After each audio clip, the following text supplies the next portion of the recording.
तो फिल्म की शुरुआत 2010 में हो रहे एक मिलिट्री मिशन से होती है, जहां 3 सोल्जर्स को इराक में एक केव मिलता है। इस केव में उनके कैमरास और टॉर्चेस बंद हो जाते हैं और फिर इनमें से एक के चिल्लाने की आवाज़ आती है, जिसके बाद स्क्रीन ब्लैंक हो जाता है। सीन अब शिफ्ट होकर 2013 में न्यूयॉर्क शहर को दिखाता है, जहां राल्फ सार्ची नाम के एक स्पेशल फोर्स पुलिस ऑफिसर को एक बच्चे की लाश मिलती है। सार्ची और उसका पार्टनर बटलर, जो कि उस रात नाइट पेट्रोलिंग कर रहे थे, उनको फिर एक डिस्ट्रेस कॉल आता है। सार्ची और बटलर उस एड्रेस पे जाते हैं जहां उन्हें एक फॉर्मर सोल्जर मिलता है और इस घर से उन्हें डोमेस्टिक अब्यूज की कंप्लेंट आई थी। उस फॉर्मर सोल्जर का नाम जिमी ट्रैटनर था और जब सार्ची उससे उसके वाइफ के बारे में पूछता है तो जिमी कहता है कि शी इज ओके।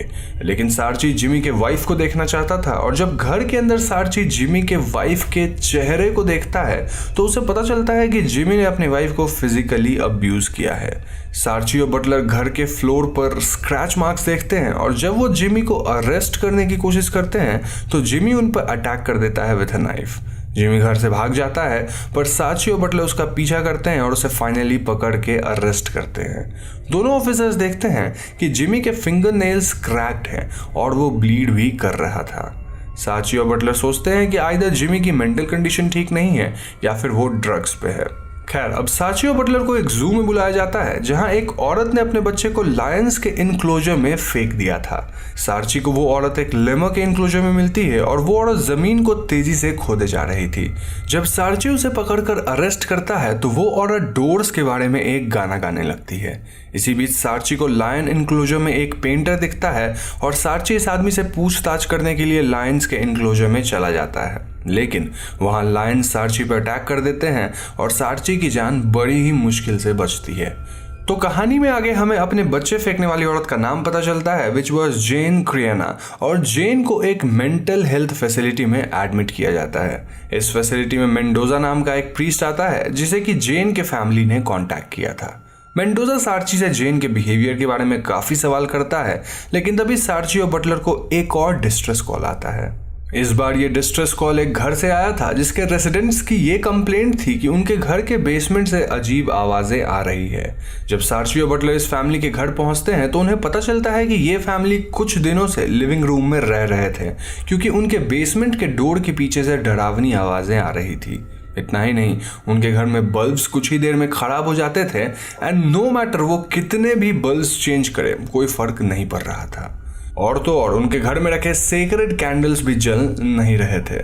उस फैमिली की बातों से ऐसा लग रहा था एज इफ उनके घर में कुछ सुपरनैचुरल हो रहा है। खैर, सार्ची और बटलर बेसमेंट में जाते हैं टू चेक द प्लेस और वहां सार्ची को एक डेड बॉडी मिलती है जो कि बुरी तरह से सड़ रही थी और उसमें से फ्लाइज भी निकल रहे थे। ये बॉडी बेसमेंट में रैप होकर पड़ी हुई थी और उस घर में रहने वाली फैमिली से बात करके सार्ची को पता चलता है कि ये बॉडी एक पेंटर की थी। असल में कुछ दिन पहले उस फैमिली के घर में 2 पेंटर्स आए थे जो कि उनके बेसमेंट को पेंट कर रहे थे। सार्ची को फिर पता चलता है कि वो बॉडी डेविड ग्रिग्स नाम के एक आदमी की है और इसके बाद सार्ची ग्रिग्स के अपार्टमेंट जाता है जहां पूरा घर एकदम तहस नहस पड़ा हुआ था। वहां सार्ची को एक विजिटिंग कार्ड मिलता है जो कि ग्रिग्स के पेंटिंग कंपनी का था। इतना ही नहीं, उस घर में सार्ची को ग्रिग्स के फैमिली की एक फोटो मिलती है जिससे सार्ची को यह पता चलता है कि ग्रिग्स जेन क्रियाना का हस्बैंड था और जिस बच्चे को जेन ने लायन एनक्लोजर में फेंक दिया था वो उन दोनों का बच्चा था। सार्ची को उस अपार्टमेंट में एक और फोटो मिलता है जिसमें 3 सोल्जर्स खड़े हुए थे और वो 3 और कोई नहीं बल्कि जिमी ट्रैटनर, डेविड ग्रिग्स और एक तीसरा सोल्जर जिसका नाम सैंटिनो था। सार्ची फिर कंक्लूड करता है कि जो दूसरा पेंटर ग्रिग्स के साथ काम कर रहा था वो सैंटिनो होगा। और अगर आपको याद हो तो जू में भी सार्ची ने एक पेंटर को देखा था और सार्ची को लगता है कि वो ही सैंटिनो था। एनीवेज, मेंडोजा सार्ची से मिलने पुलिस स्टेशन आता है और वो सार्ची से जू के कैमरा से रिकॉर्ड किए गए वीडियोस को देखने की रिक्वेस्ट करता है। मेंडोजा का ये मानना था कि जेन को डीमंस ने पजेस कर लिया था और वो सार्ची को समझाता है कि दुनिया में जो सेकेंडरी इविल है वो तो ह्यूमंस ने क्रिएट किया है, पर दुनिया में एक प्राइमरी इविल भी है जो कि डीमन से आता है। सार्ची मेंडोजा की बातों को नहीं मानता, पर जब वो बटलर के साथ मिलकर उन टेप्स को देखता है तो उसे कुछ अजीब आवाज़ें सुनाई देती है और उसे स्क्रीन पे भी कुछ इमेजेस दिखते हैं जो कि बटलर को नहीं दिखते। सार्ची जिमी के घर जाता है और वहाँ जिमी के ऑफिस में एक वॉल मिलता है जिस पे रिसेंटली पेंट लगाया गया था। सार्ची उस वॉल से पेंट को हटाता है और उसे वॉल पर कुछ अजीब पिक्टोग्राफ्स मिलते हैं। यहाँ हम व्यूअर्स पैरेलल में एक सीन देखते हैं जहाँ सार्ची के घर में उसकी बेटी सो रही होती है और तभी उसे अपने रूम में कुछ अजीब आवाजें और स्क्रैचिंग के नॉइज आते हैं जिससे वो डर जाती है। खैर, सार्ची जिमी के घर के उस वॉल पे लगे पेंट को पूरी तरह से स्क्रैप कर देता है और उसे उस वॉल पे कुछ स्ट्रेंज लैटिन और पर्शियन मैसेज और पिक्चर्स मिलते हैं। सार्ची को जिमी के ऑफिस में कुछ हार्ड ड्राइव्स भी मिलते हैं जिनमें से एक वीडियो में वो उस मिशन को देखता है जिसे हमने मूवी के बिगिनिंग में देखा था। इस वीडियो में सार्ची देखता है कि उन तीनों सोल्जर्स को उस केव के अंदर वही पिक्चर्स और मैसेजेस लिखे हुए मिले थे जो कि सार्ची को जिमी के वॉल पर मिले हैं। सार्ची फिर उस बेसमेंट को इन्वेस्टिगेट करने जाता है जहां उसे ग्रिग्स की बॉडी मिलती है। वहां भी जब सार्ची वॉल्स पे लगे पेंट को हटा देता है तो उसे वही पिक्चर्स और मैसेजेस लिखे हुए मिलते हैं। अब सार्ची जू से मिले सर्वेलेंस टेप्स को भी चेक करता है और वहां भी लायन एनक्लोजर के वॉल्स पे सार्ची को वही मैसेजेस और पिक्चर्स मिलते हैं और इस मैसेज को छुपाने के लिए सैंटिनो उन पर पेंट कर रहा था। इन सब को देखने के बाद सार्ची मेंडोजा के साथ जेन से मिलने मेंटल हेल्थ फैसिलिटी जा पहुंचता है और सार्ची उस मैसेज के पिक्चर्स को जेन को दिखाता है। यहाँ जेन पिक्चर्स देखते ही सार्ची पे अटैक कर देती है और वो सार्ची के हाथ को काट लेती है।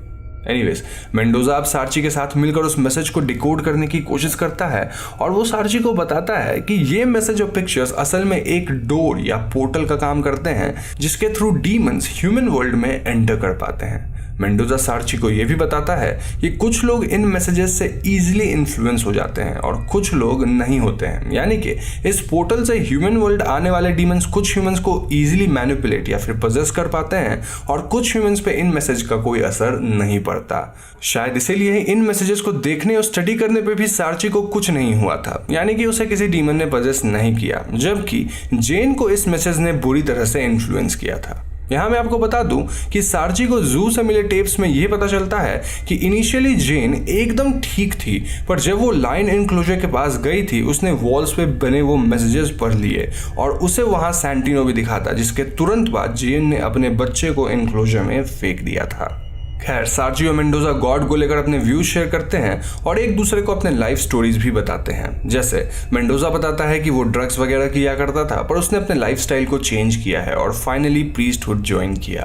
सिमिलरली सार्ची भी मेंडोजा को बताता है कि कई साल पहले उसने एक चाइल्ड मॉलेस्टर और मर्डरर को पकड़ा था, पर सार्ची को इतना गुस्सा आया था कि उसने खुद उस आदमी को मार दिया और ये बात सार्ची को आज तक परेशान कर रही है। मेंडोजा सार्ची को कहता है कि भले ही वो आदमी उस पनिशमेंट को डिजर्व करता था, पर जो सार्ची ने किया वो जस्टिस नहीं था। इस बात को कन्फेस करने के बाद सार्ची और मेंडोजा सैंटिनो को पकड़ने के लिए निकलते हैं और उनके साथ बटलर भी होता है। ये तीनों सैंटिनो के अपार्टमेंट जा पहुंचते हैं और बिल्डिंग के अंदर सैंटिनो बटलर पे अटैक करके उसे मार देता है और वो वहां से भाग निकलता है। दूसरी तरफ बेसमेंट में जिमी सार्ची पे अटैक कर देता है, लेकिन सही वक्त पे मेंडोजा वहां आ जाता है और वो जिमी को होली क्रॉस के हेल्प से शांत कर देता है। मीनवाइल सार्ची के घर में उसकी बेटी को अपने रूम में फिर से वही डरावनी आवाजें आती हैं और उसके टॉयज अपने आप ही चालू हो जाते हैं। वो अपने रूम से भागकर बाहर जाती है और उसे हॉलवे में सैंटिनो खड़ा मिलता है, जिसके बाद वो चिल्लाने लगती है। सार्ची अब सैंटिनो के बिल्डिंग से बाहर आ चुका था और रास्ते में उसे जेन क्रियाना की डेड बॉडी मिलती है जो कि मेंटल हेल्थ फैसिलिटी से भाग गई थी और उसने एक बिल्डिंग से कूदकर अपनी जान दे दी है। सार्ची को अब एक कॉल आता है और ये कॉल सैंटिनो ने किया था और वो भी सार्ची के ही घर से।